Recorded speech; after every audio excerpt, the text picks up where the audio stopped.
Arep ngame-ame warisane bapak kowe. Ora lah diar kon piye, maju ya mudar, mundur ya kelangan wong tuwa. Nek cara aku ya, Tru. Tinimbangane mulih kelangan bapak, luwung neng kene dadi bledok. Si dadi blegedobo. Si blegedobo, si dadi blegedobo. Angel kata-katane.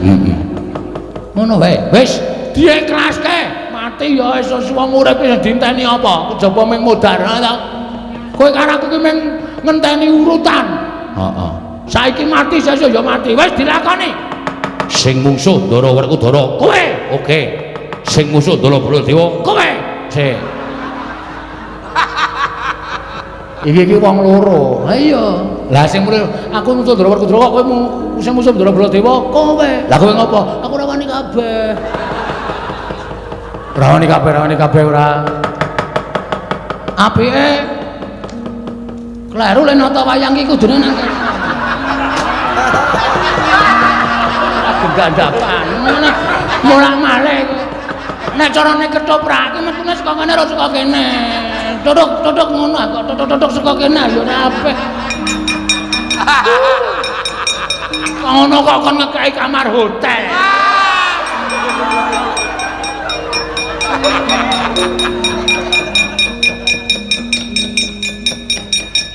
Ya mlayu ta. Yo.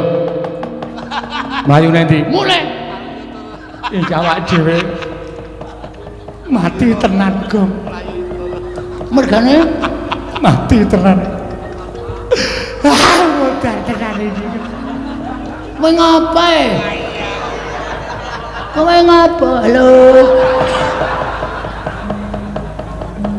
Mlayu nendi? Rono. Tiga.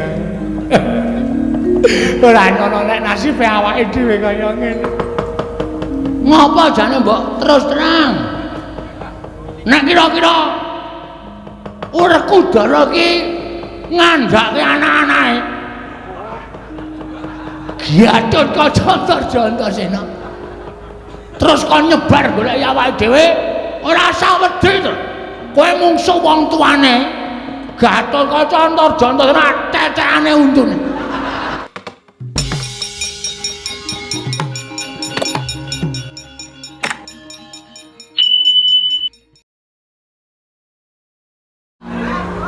Akhirnya itu-ituan rata kayak gue yakin orang bantu kok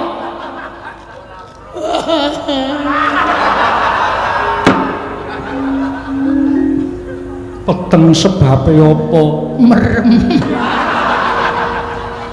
sik menengok sik engko tak naik kalau jangan tak naik waktu 2 kilo sak pol-polmu niki meneng sik siap paham diem oke. Muna entuk dum berdua. Mboten kanyono-nyono napa sinuwun Punta Dewani mboten mireng kabar. Ora Petruk, Ndara Werkudara mboten mireng. Ora. Ndara Janaka mboten mireng.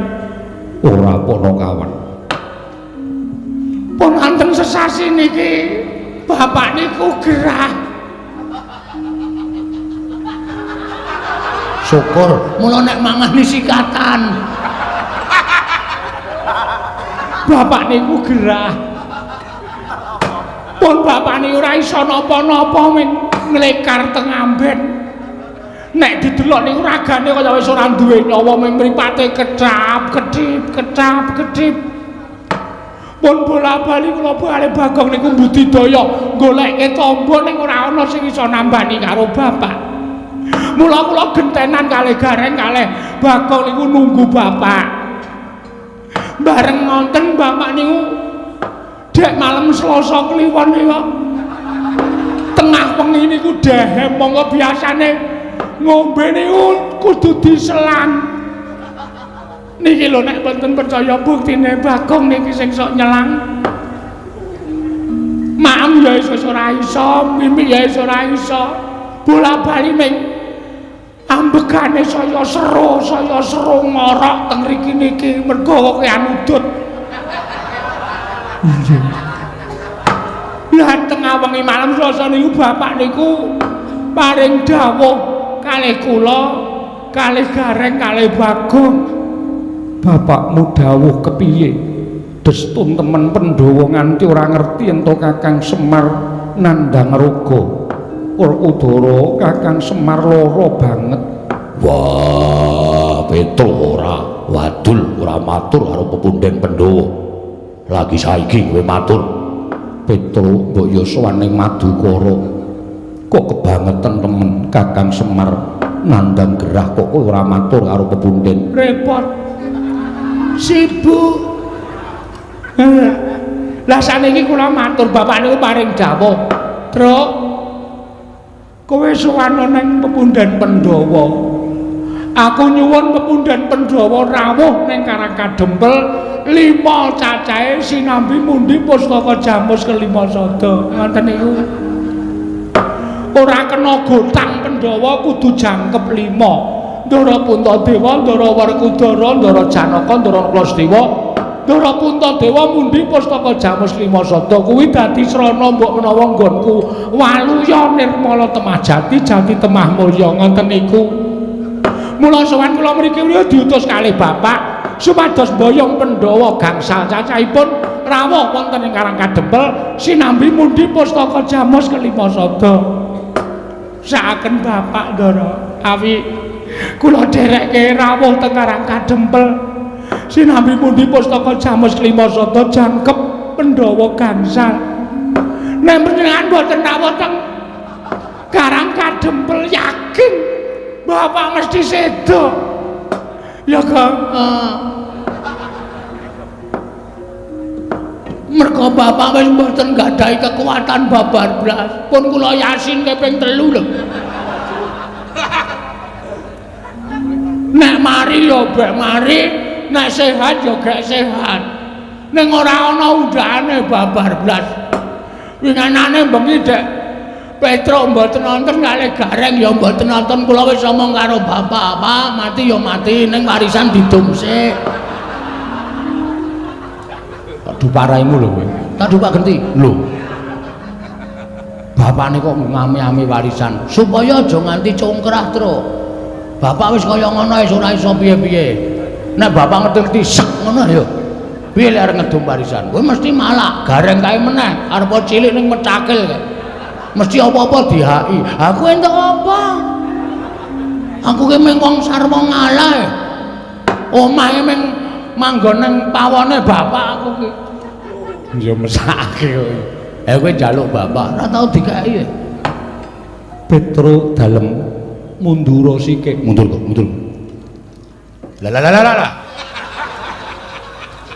Ngapain? Ratu dilungguhi sikile ora. Sorry.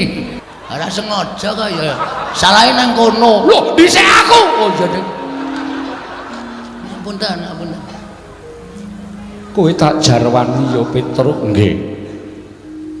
Yen to bapakmu mbutuhake Pandhawa 5 cacahe dina samengko ora kelakon. Lho. Sebabe mara sawangen kadangku ingkang mapan ning pepungkuran iki hitungen cacahe pira? Ditunggu. Ji, ro, lu, pat, mo. Lho kok 6? Iki rasa. Kowe kok nang kono to yem?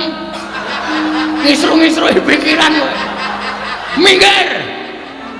Awayahe kok ceniningan nang kono. Tunggal kalih 3 sekawan.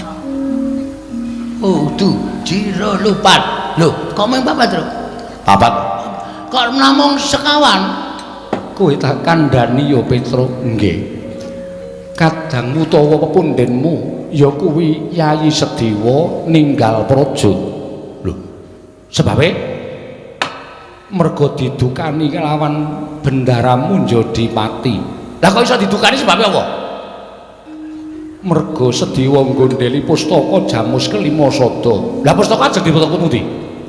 Disuwun ngampil Koko Prabu Ndarawati. Lah kok Sira Ndarawati ora ana? Petro ora seru-seru. Aku nek tok oyak kaya ngono kuwi gendandapan Petro. Ratu gendandapan.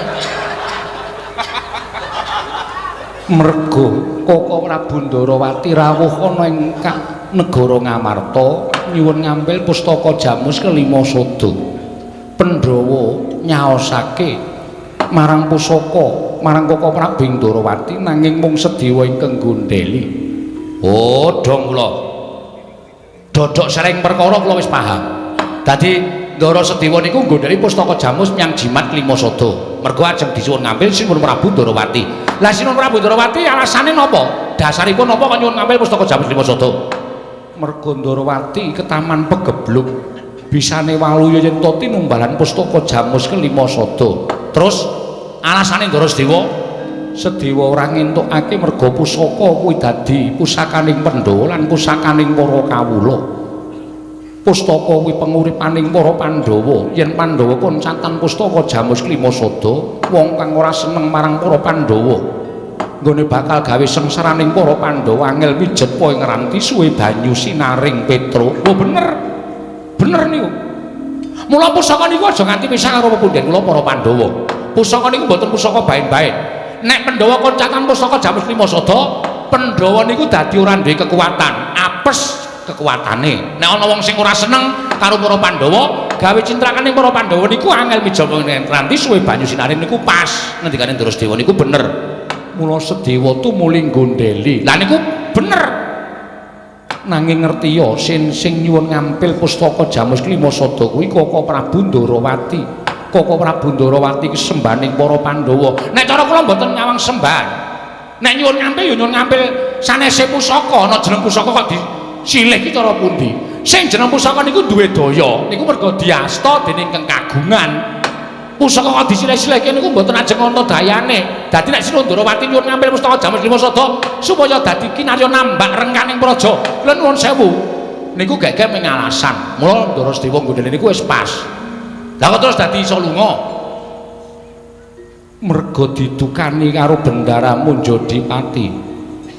Ndara Werkudara. Iya, Petro. Terus karo Bendaramu Werkudara ditundung lunga. Minggat. Ngoten. Iya, Petro, kowe kok ngerti. Lah biasane Ndara Werkudara niku karo anak-anak ya ngoten niku kok. Antasena tukake rokok, ora gelem, Pak. Minggat. Wonten niku wis biasa kula niku wis weruh bola-bali wong kula ngomong Ndara Werkudara niku cilik nganti gedhe kok dadi kula ngerti lagak lagu lageane. Dadi Ndara Sedewa niku lunga saka negara Ngamarta merga Ndara Werkudara. Iya Petro Gong, ana masalah iki. Piye? Ndara Sedewa lunga, Pandhawa ora ganep lima. Masalahe kok lunga? Lah kowe iki krungokke ora? Aku turu Iki ngantukan. Anggere yen iki ngantuk aku nek bar jam 12 ora ngantuk to. Oh. Mergo maling. Wah. Maling dengkulmu mlocot ora. Iki ana masalah. Masalahe Ndara Sedewa lunga. Sing marahi lunga Ndara Werkudara. Mergane didukani. Masalahe Ndara Sedewa iki nggodhani pustaka Jamus kelima Sada. Dis. Goblok banget ora. Aku wis omong kok banget mau mbok ngrungokke. Aku makler. Ya nyun ngapura dadi Ndara Sedewa lunga sing nundung Ndara Werkudara. Heeh. Mbah, masalahe apa? Tak urus sing Mitra. Ya. Mundur. Ya.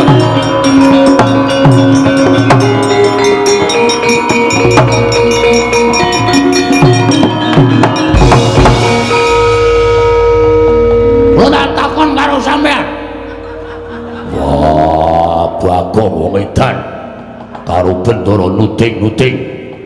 Sampeyan ngaku aja goro, satria iki nek goro cetel kasatriyane. Perkara apa? Kowe nundung Sedewa, ha.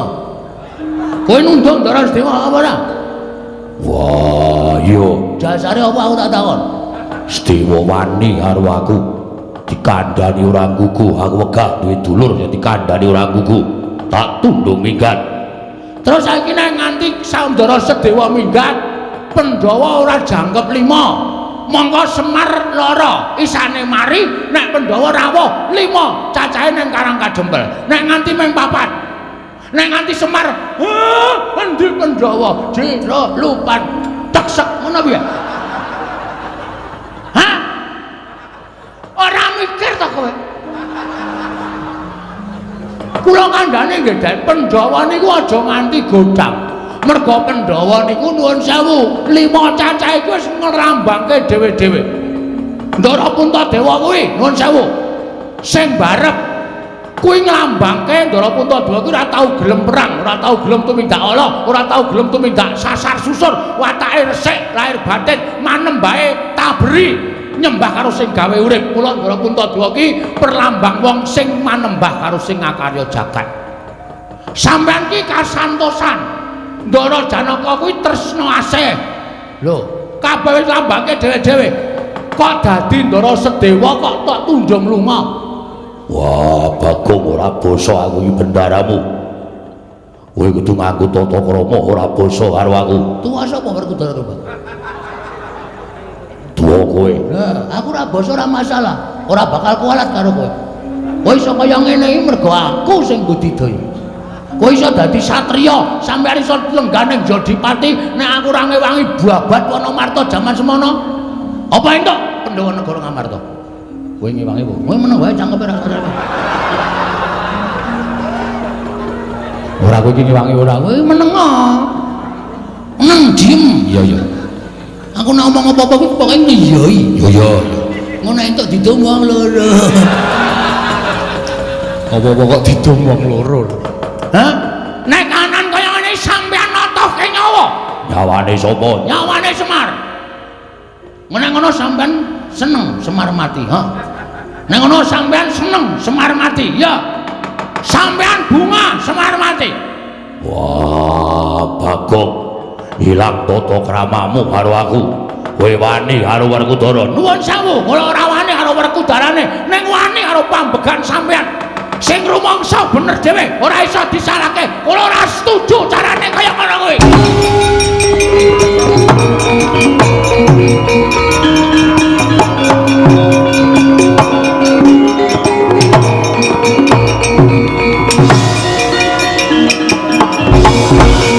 Jane rasa rene kok kono wae.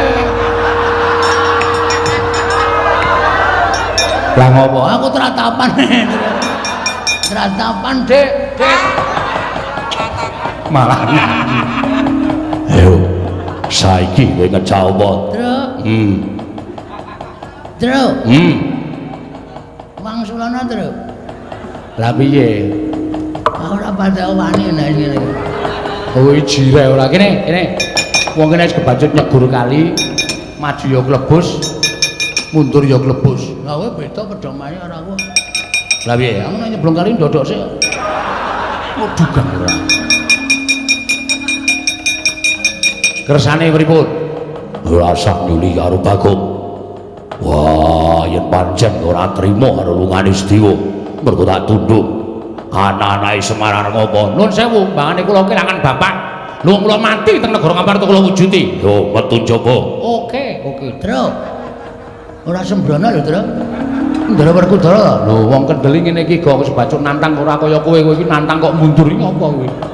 Nek kaya aku wis bacuk nantang ngene iki iso luweh. Mbangane kowe karo kelangan bapak.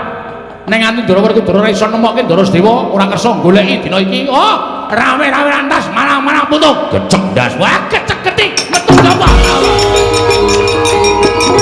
Weh.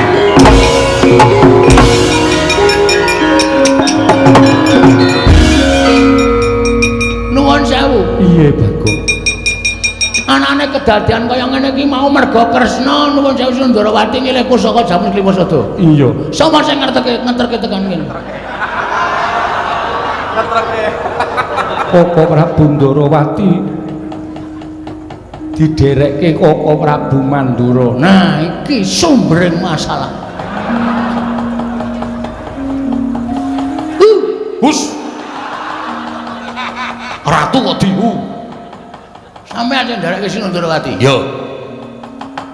Sampeyan ngerti mboten Sinundarawati niku tenan-tenan apa ora negara Ndarawati ketaman pegebluk.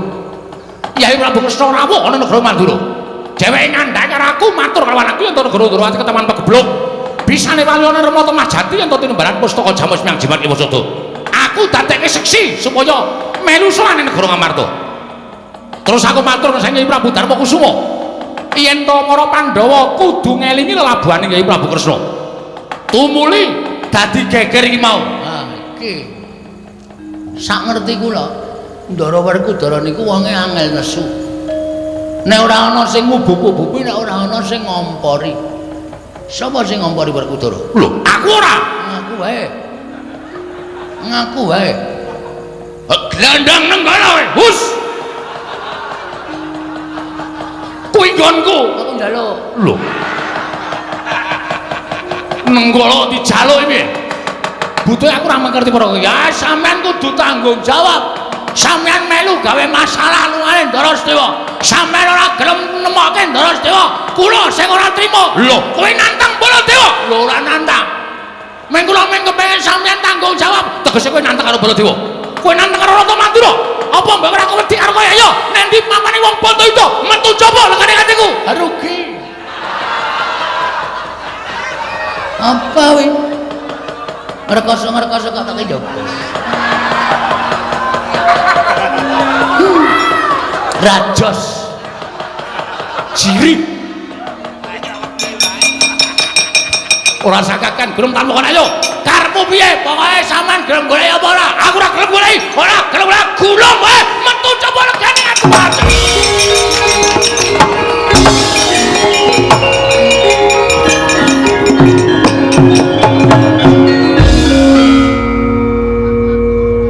Bagong nah lah kowe iki ngopo? Nantang Koko Prabu metu saka Ndaturaya kok kowe malah begogo. Santai. Sing repot ra kono.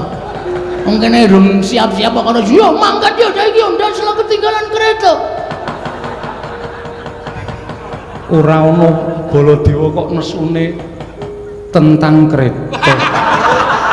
Aku anggere mlebu nang kraton iki kabeh wis nganu apa jenenge njur do ngawur kata-katane Puntadewa bareng kok tentang yo sing gedhe pangapuramu mboten menapa wis kono nek arep genahke perkara iki metu njaba sendika ngestaken dawuh nyuwun pamit nyuwun pamit madal pasilan sinuwun sing ati-ati aja kaya bocah cilik nggih Ndara Janaka kula pamit iya Bagong sing ati-ati aja kaya bocah cilik kuwi sing muni aku Aja kaya bocah cilik nggih Ndara nek kula pamit nggih iya Bagong sing ati-ati njaluk sing ati-ati nek sambi kula aduh kok wolak-walik lho yang aku lunga ya inggih wis paken jauh suwe banget ketemu karo kowe engko cipika-cipiki ya inggih ayo kangen no ya inggih WA-mu isih kae sing wingi to inggih 081 125 250 375 aku menghitung-hitungan inggih kuwi adimu kok inggih lemu banget oh ya aja sok salin nganggone adimu ya inggih sandangannya aja sok ganti inggih nggone adimu ki nek tok nggo iso tok cantolke pundak ngene iki saking gedene ora tepuk kok wis ngrasani pakaian dalem aku karepe dhewe aku kenal Nyon pamit sing ati-ati aja kaya bocah cilik ngene nggih mergi nek nganti kula mboten ngelingke Petro iki nek pun nesu bebayani tenan yakin sumpah mboten mantra-mantra wujude kono kawan mboten karo sapa-sapa ora wedi apa ya nggih dhewe ngenane malam Setu nika gelut kalih Bathara Narada perkarane apa Bagong susukan teng jero kota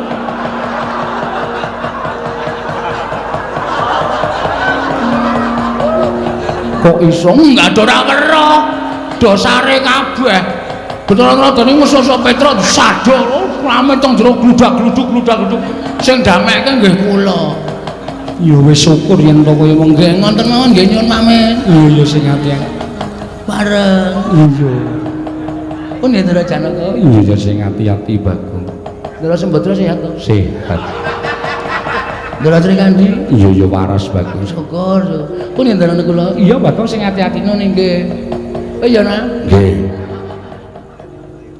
dadah inggih ngatos-atos Petrone ora tak kandhani tuman wae.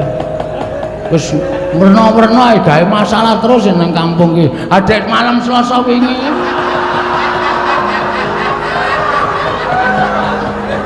Malam Selasa ngopo? Ora ada ronda. Remi dolanan iku mengitungan kok kancane do ditempilingi. Nek boten kula pisak ajur sak kampung. Kula terus mlayu saka mata eleke, "Truk, iso meneng ora?" Langsung lingguh. Petruk wedi karo kowe gila. Oh. Nggih mun ngoten mawon nggih ngabari tok. Iya. Njing ampun gawe anu tatu atine Petruk. Iya, Bagong. Nggih pareng. Iya. Monggo. Iya, Bagong. Pun Indra Janaka. Iya sing ati-ati. Ndara Abimanyu sehat? Sehat. Ndara kula nami iya sing ati-ati, Bagong. Kok ya nggih sing ati-ati, trewet wae. Tono modar wae. Durung entuk-entukan dilokke. Kon ngoten mawon nggih sinuwun. Iya sing ati-ati. Nggih mengke ndak selak Petro malah gelut kali Ndara Baladewa. Ya nek Baladewa menang, nek nganti kalah napa mboten mirang-mirangke ing atase Ratu Mandra niku Ratu Bedaya Sekti Kalintang Jayane perang kok nganti kalah karo Petro. Ha iya ta? Iya. Ngoten nggih? Iya. Are iya. Pun nggih? Iya, Pak. Pun nggih, mbuh caturan. Oh iki wis krasa iki sing. Nek ora ngoten ndak ora rampun-rampun. Ya, kula tak metu tenan sanipun mboten ajeng teng mriki mboten ajeng pamit wong tak pamit ya ora di perasaan babar blas. Oh nggih? Iya. Kula niku ya gumun. Aku ya gumun. Sebabe kok cerewet. Ora dikai dhuwit kok. Bagong Ratu lenggah Sriwaka ora nggawa Prabiya. Waduh. Ndara Janaka, mengko yen wis tekan karo kadempel tak paringi. Kapan? Ya mengko mesti tekan kono, Pak. Ndarane kula kan duwe. Tegas iki aku seneng nek tegas niki malah seneng. Nek wong tegas ki sing kere tetep kere, sing sugih tetep sugih. Ngono kuwi arep. Nggih sampun nyuwun pamit madal pasilan. Sing ati-ati aja kaya bocah cilik. Nun nggih. Pareng nggih. Iya.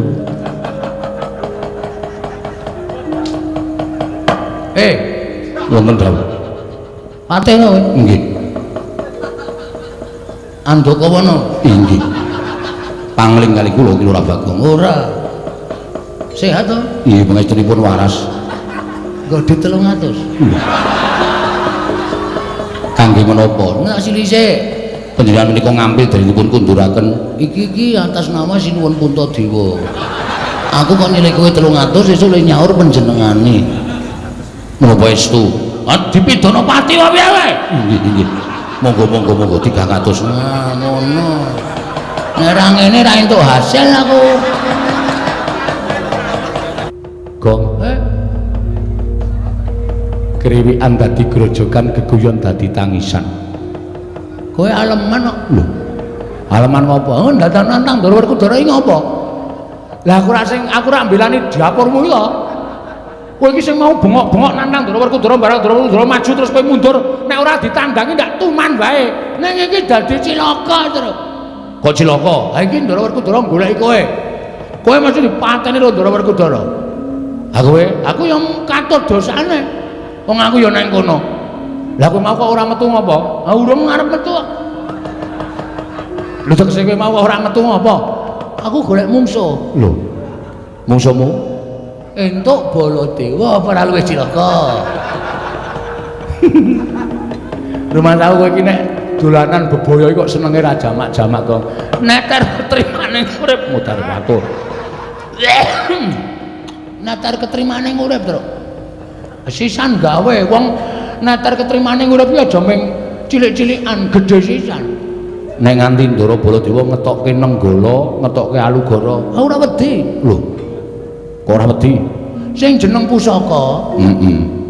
Kuwi isone ampuh ki mergo saka kersane sing gawe urip. Lho. Kok iso? Wah, ora ngerti critane Nabi Musa. Lho.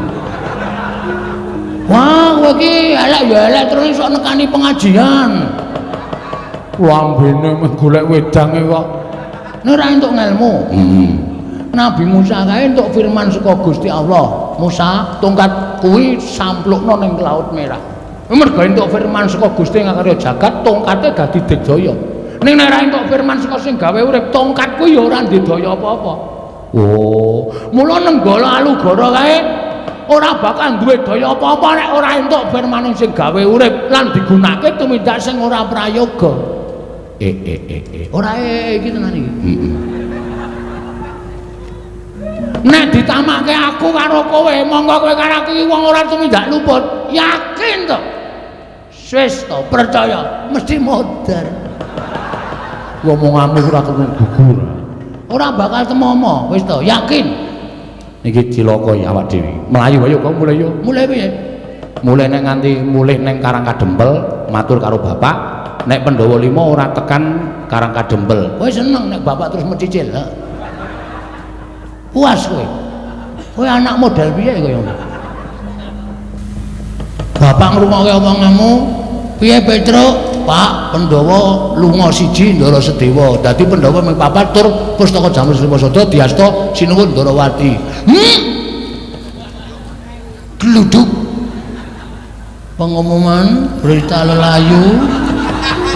Puas kowe, ha. Arep ngame-ame warisane bapak kowe. Ora lah diar kon piye, maju ya mudar, mundur ya kelangan wong tuwa. Nek cara aku ya, Truk. Tinimbangane mulih kelangan bapak, luwung neng kene dadi bledok. Si dadi blegedobo. Si blegedobo, si dadi blegedobo. Angel kata-katane. Ngono wae. Wis diiklaske. Mati ya iso wong urip sing dinteni apa? Kejaba ming mudar ta. Kowe karo aku ki ming ngenteni urutan. Heeh. Saiki mati sesuk ya mati. Wis dilakoni. Sing mungsuh Ndara Werkudara kowe. Oke.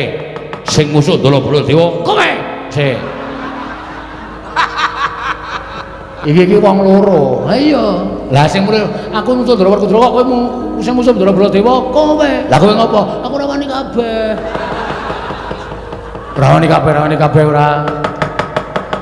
Apike kleru len nata wayang iki kudune nang gendakan mulak-malik nek carane ketoprak iki metune saka kene ora saka kene dodok ngono kok dodok saka kene ya ora apik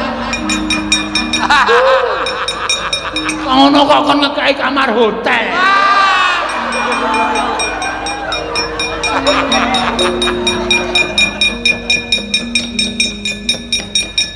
ya mlayu ta yo mlayu nanti mulai awak dhewe mati tenan Gong. Mergane mati tenan. Modar tenan iki. Kowe ngapa? Kowe ngapa? Lho. Melayu nanti. Rono. Tiga. Ora ono nek nasibe awake dhewe kaya ngene. Ngapa jane mbok terus terang? Nek kira-kira Werkudara ki ngandhake anak-anake. Gatut Kaca Antasena. Terus kon nyebar golek awake dhewe, ora usah wedi to. Kowe mungsuh wong tuane. Gatut Kaca Antasena tetekane untune. Mbok cangkeme sing apik, Gong. Ngapa? Ora ana wonge kok. Santai wae. Nek ana wonge aku ya ora wani berkata seperti itu. Oh, bahasa Indonesia Arab berkata seperti itu. Berkata seperti itu maksudnya. Wani tenan. Wani. Nek umpama Ndara Garkaca tekan kene, Ndara Garkaca senengane ngunter sirah. Aku ya kondang ngunter bayar. Ndara Antarja nyembur, aku ya kulino nyembur. Ndara Antasena kae wong kocluk. Anak Werkudara sing ora duwe sopan santun, ora duwe tata krama, wani karo wong tuane iki sing Antasena. Antasena. Nek tekan kene tandangane padha-padha le petok. Kowe mbiyen di SD dilatih baris ora? Oh iya. Pandu. Hus. Pandu ki bapakne Pandhawa. Anu maksude pramuka lho. Sadurunge penggalang Pandu. Iso baris. so. Sep. Istirahat rempat gerak. Wah. Gap gerak. Nek mengo-mengo ngono ya iso. Mek iso digulu Maksudnya nek balik kanan ngono ya iso. Hadap kiri ngono ya iso. Iso. Balik kanan. Gerak. Mundur 2000 langkah.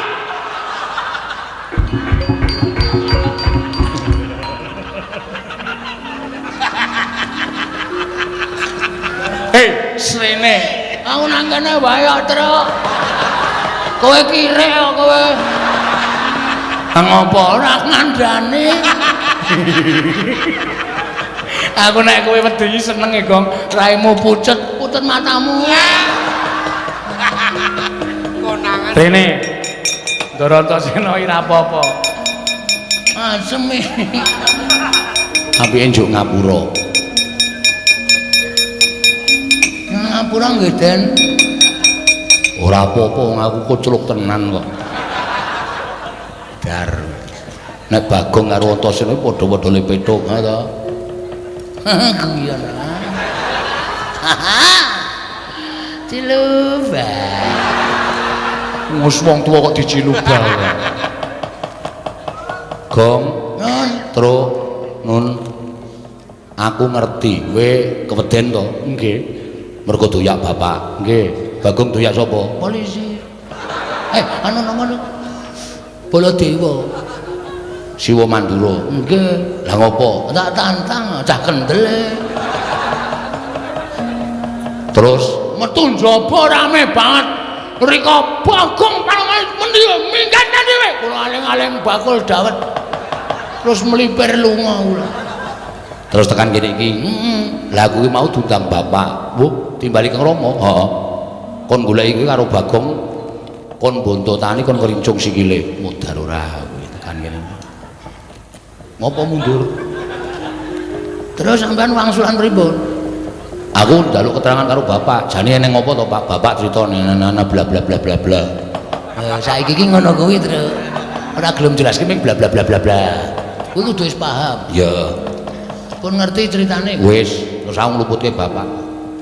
Kakang karo Kakang Turjo sing maune arep mbondo kowe ora sida mangkat. Wo telat. Ora.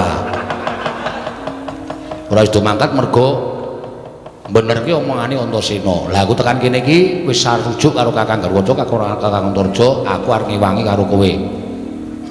Tenana. Apa? Apa, Gong? Tenena. Tenane. Tenane. Tenan. Lahir batin. Lahir batin.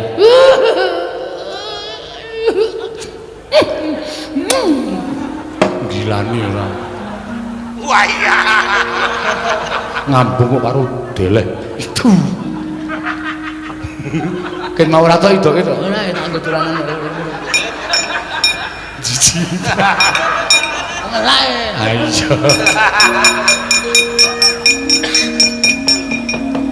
Terus carane Ngene, majuwo mengko nek kowe lara tak tambani nek mati tak uripke. wah iki ngewangine ketoke mung ngapus-apusan gitu. Ha piye? Ha iki kok kon maju ki nek lara tenan lare nambani nganggo apa? Mbok ora sok aneh-aneh.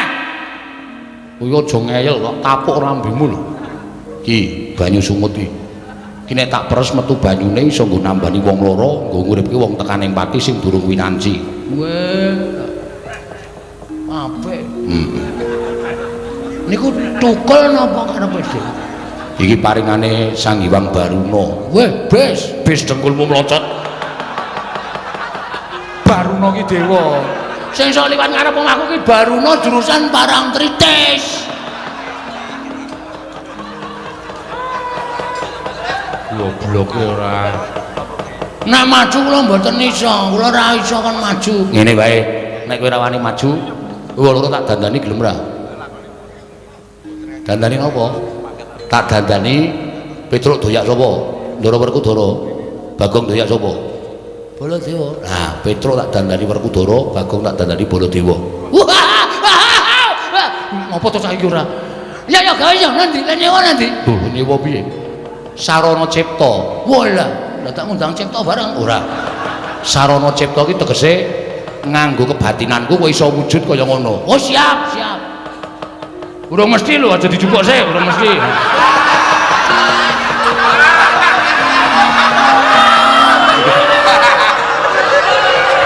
Wis ya ngono wae ya. Nggih.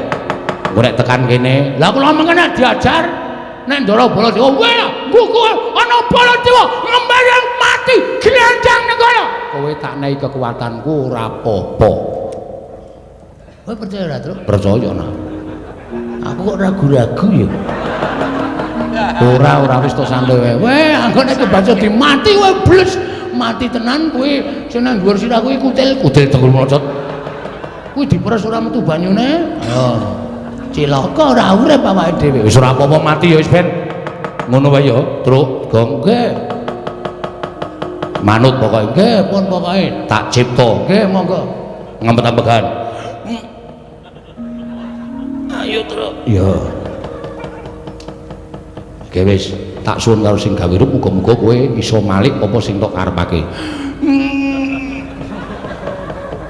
Ngono wis malik ora ndeleng lho. Aja gembelo sirahe.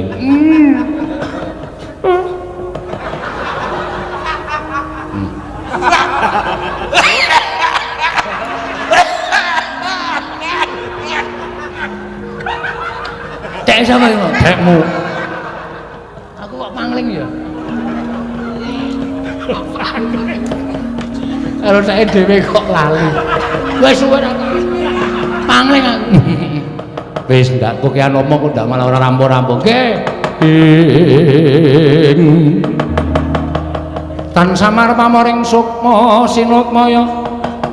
Winaya ngesepi sumimpen telenging kalbu.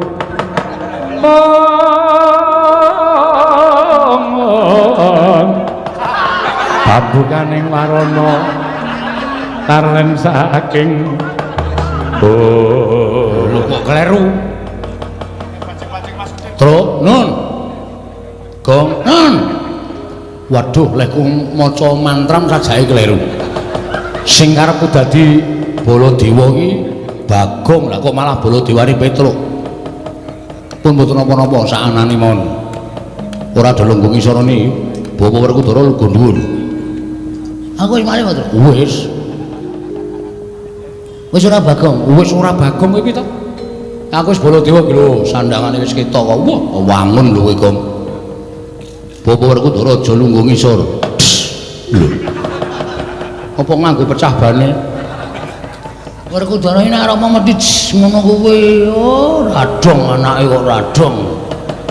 Tenguk mburi. Ngadeg ora aja tenguk, Werkudara ki ora iso tenguk. Nggih. Wah, ya wangun-wangun dandananku. Wangun ning niki bakale mudar kok.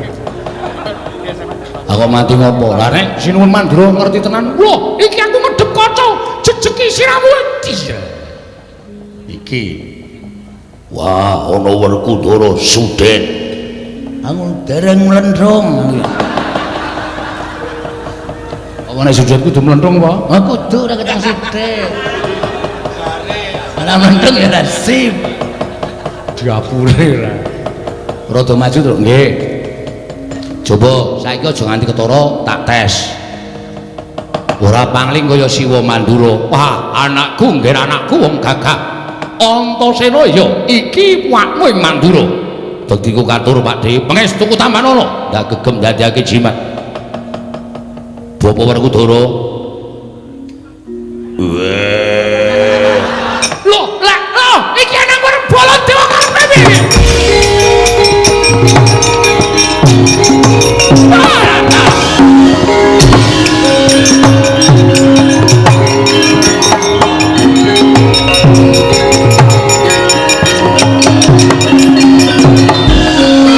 Maning jajaran iblis alat.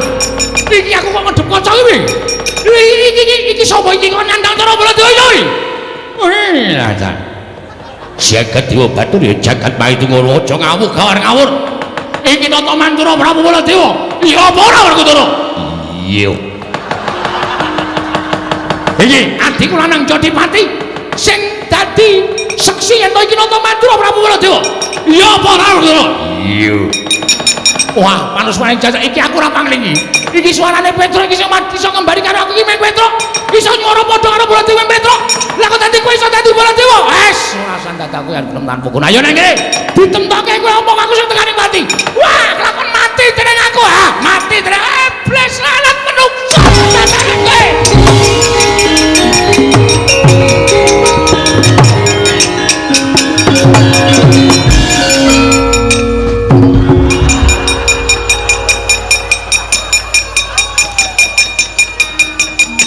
Bajigur kenangan.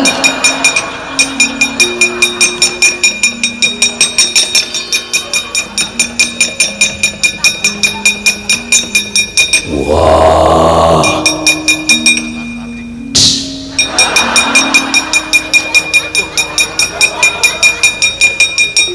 Soboy. Werkudara. Sadron Jodipati. Wah, kowe ngebari karo Werkudara. Jeleh urip.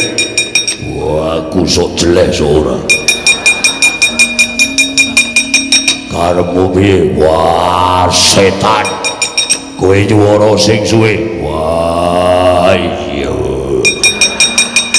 Ayo kowe dudu Werkudara, aku Werkudara, dudu Werkudara. Wah, edan.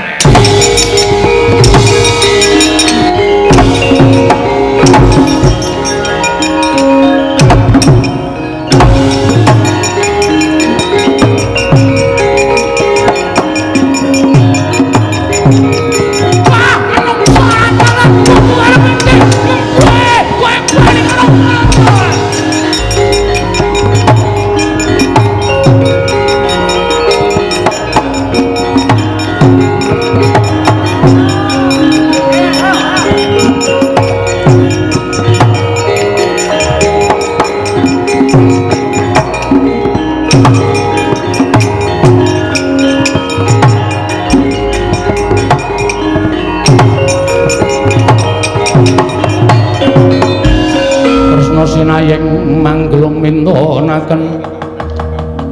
mintonaken dewe kramanira kang kumiteran ing asta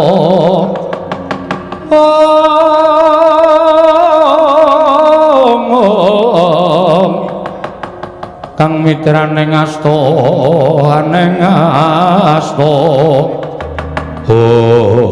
Setyaki wonten timbalan nggone Syadi tak kanthi ing mengajab supaya prapta negara Ngamarta merga pun Kakang nyumpena yen to Ngamarta kaya koncatan yoni lho iki mula kuwatir penggaling pun Kakang tumuli Syadi tak kanthi tanpa ndak jarwani bakal tindak menyang endi pun Kakang Yayi wonten timbalan iki wis tekan tapal wates sak jabaning rangkah negara Ngamarta kasinggihan lah kok tak ora mati nduga mono kaya ana ing kadohan bleduk mangampak-ampak lebur kasaputing angin tak kira kerai banteng karo macan lah kok jebul ora pangling iki malah ana kaelokaning jagat lelakon sing edapi-dapi wonten mlopo ora Bu tak sawang kok Prabu Mandura kok padha gelut karo kok Prabu Mandura lah kok kae malah Werkudara ya gelut karo Werkudara kae iki lelakon apa Setyaki mboten putih menawa kae sawangan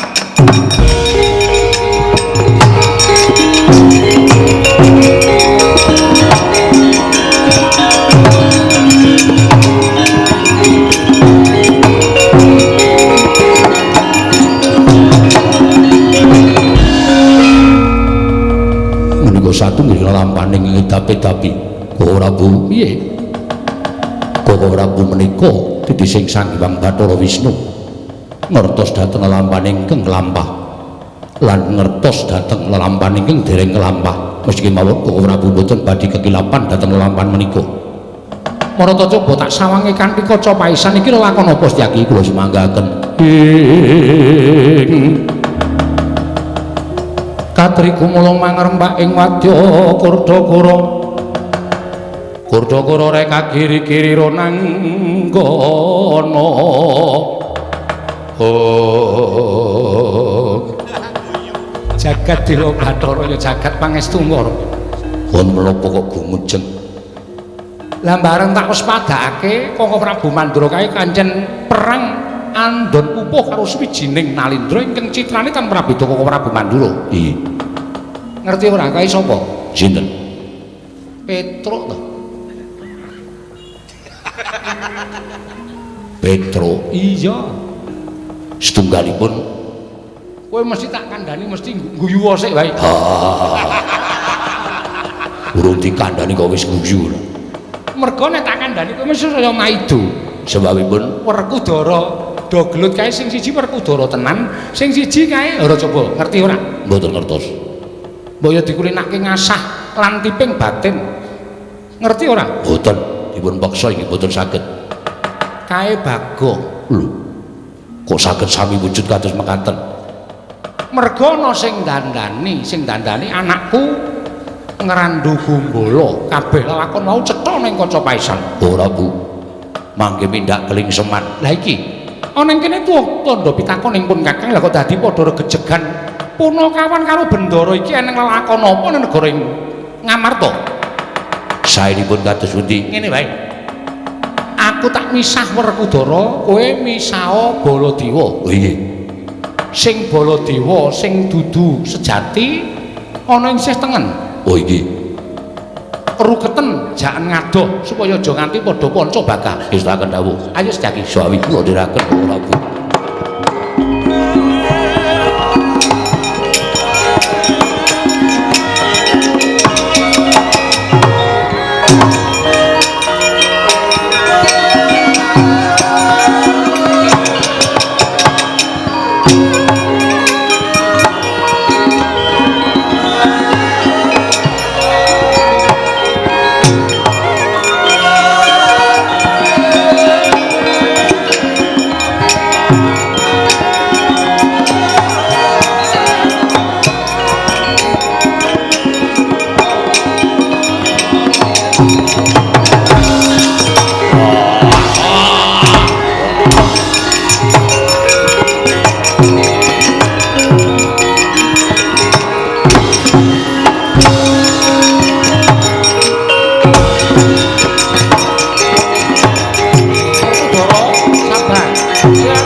Dwinareswara Kresna kalangkung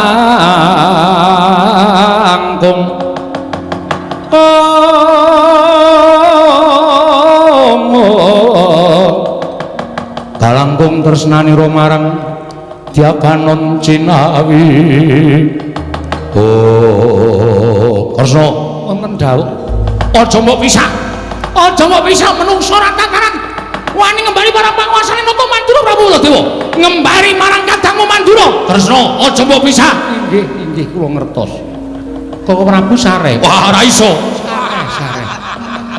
Kula aturi sare. Wah, Kresna. Aja mbok pisah. Werkudara ora idake sirahe. Kresmin.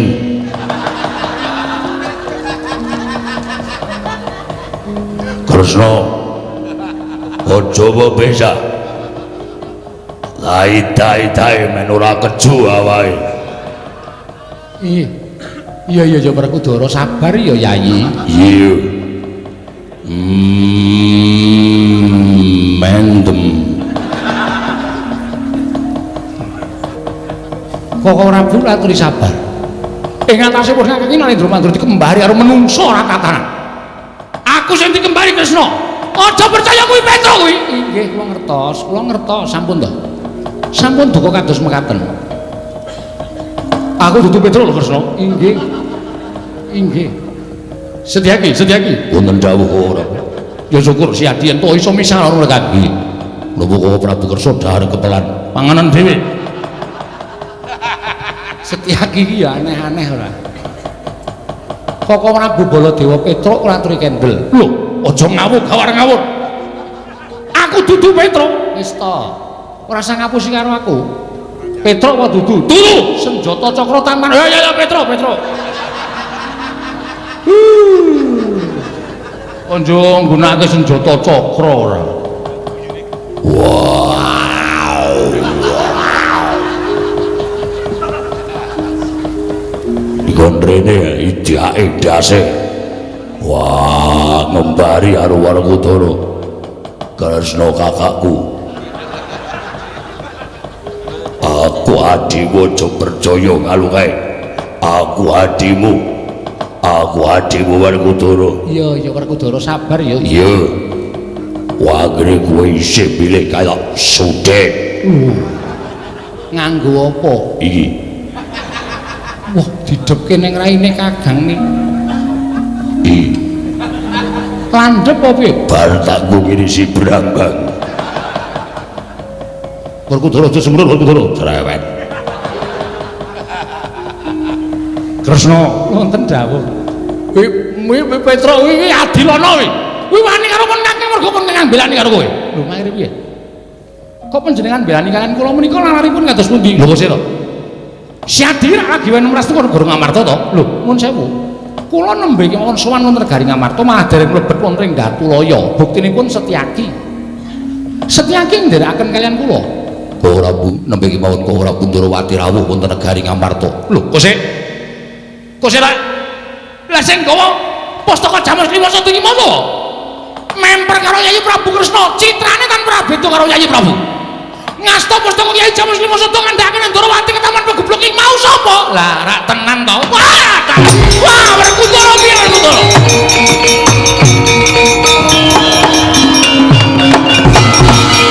Werkudara piye? Piye lakon kaya ngene iki piye? Nganti Sadi mentolo karo Sedewa. Pon Kakang mentolo karo Petruk, kowe mentolo karo Bagong nanti iki piye Werkudara? Wah. Rasano. Wong ki nek kesusu. Ora nganggo petungan sing genep saiki rasano. Aduh. Rasano. Wong karo suarane dhewe kok lali. Pakulinan. Lho kok sik dadi iki genahe sing dudu sing nggo Pustaka Jamus Klima Sada dudu kowe? Sanes. Kula nembe sowan. Waduh cilaka iki. Wah. Dewa Sedewa tak tundung minggat. Lho kok sik Sedewa ditundung minggat. Yo, Sing nundung sapa? aku. Werkudara nundung ing Sedewa. Werkudara sing kae. Iya wis ngerti. Aku ora welu-welu. Mergo ora desaku. Lho kok dadi kaya ngono Werkudara? Sedewa mbok tundung kowe mbelani karo Nata Ndarawati sejatine dudukun Kakang. Waduh, lah kok dadi kaya ngene iki piye Werkudara? Pustaka Jamus Klima Sada ilang, Sedewa ilang. iki arep ana lakon apa sing tumandone negara Ngamarta? Wah, mbuh aku ora weruh.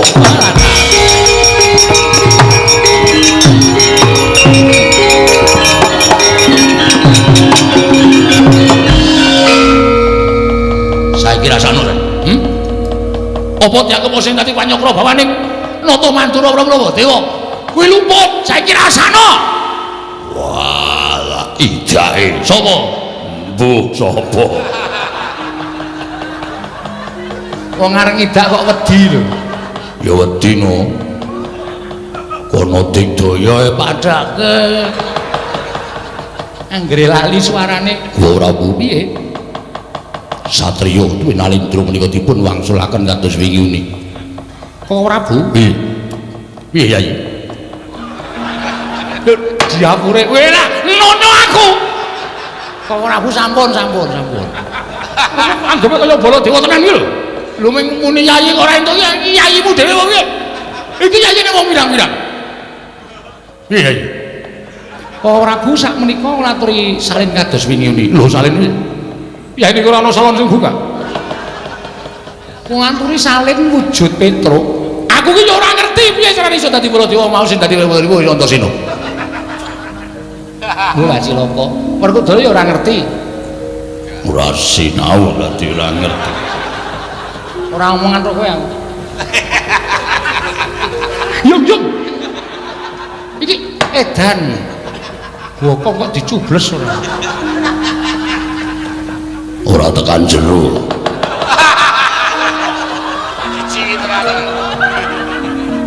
wong apa ya kaya ngene ya wis tak cipta sarana ciptaning nata Ndrawati kuwi bali kaya wingone Werkudara nggih Werkudara nggih ayo ini tengok kene yo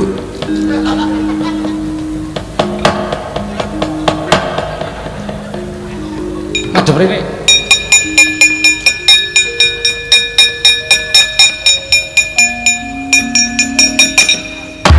Baji kering bareng ditotok suarane Bagong ngampleng cengenge ra siap Bali kaya wingi ngene wartawan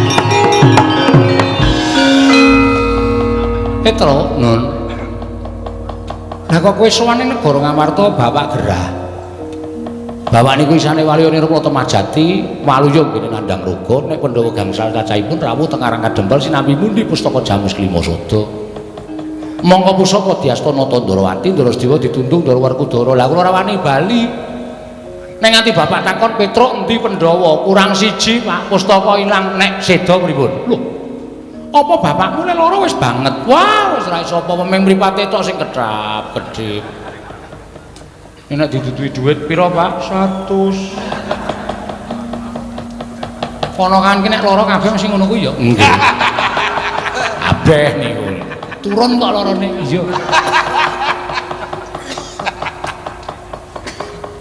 oh muni ya dadi ya wis rampung Ndara sing dadi kowe Werkudara sapa? Antasena Kang Putra. Wah, caidan. Bagong mirang-mirangke Werkudara. Mboten mirang-mirangke ana kula ming manut Petro, Nun. Kowe bali yo. Lah mangke nek bapak takon, sadurunge kowe tekan kono aku wis bareng karo Pandhawa sakanane dhisik. Tak sowan ning Karang Kadempel. Mangke nek nganti bapak kaget Pandhawa kurang siji, pustaka Jamus Klimasada mboten ketemu. Nek nganti bapakmu tekaning pati, aku bela pati. Wah. Estu napa? Lho tenan ora sembrono. Wah nggih, nek ngoten kula tak wangsul. Wis bali yo? Nggih. Bagong bali yo? Nggih, ngestakaken dawuh. Aja gawe kisruh, mboten. Mulih? Nggih. Tak sangoni Puja Basuki. Wah. Pait iki. Basuki ra iso dijolke dawet. Nyoh. Sing nggawa Petruk nggih. Pira ya, Truk? Selawe. Ngapusi meneh. Saka kene ketok ya, Nyoh. Yo. Ora. Abang kok 100. nah 50-50 mau kan wis janjian dek kowe nangis mau nek entuk dum wong loro. Ora masalah. Kowe mlebu warung mangan sak oke-okee, engko omong nek sik bayar aku. Wah, kuwi dagelane Pak De Kesti. Oh iya. Gayeng kuwi ben anggere bar gara-gara. Isih hafal wae. Isih caopan e. Wis padha mangkat to niki wis tak nyuwun pamit jenengan sing ati-ati aja kaya bocah cilik ngene iki.